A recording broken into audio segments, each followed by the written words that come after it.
অন্যের মুখ দেখলে হিংসা নয়, আনন্দিত হতে শিখুন। একটা সুন্দর মনের পরিচয় বহন করে।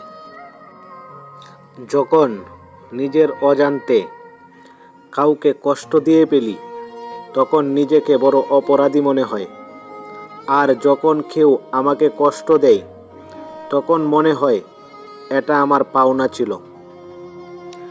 যাকে চোখ বন্ধ করে বিশ্বাস করবেন, যার প্রতি প্রচুর আশা রাখবেন, সেই মানুষটা এমনভাবে ঠকাবে জীবনে ভুলতে পারবেন না।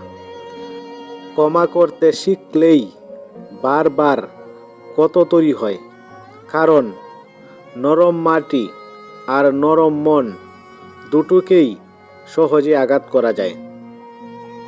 স্বার্থের লোভে যারা রূপ বদলায়, তারা কখনো মানুষের ভালো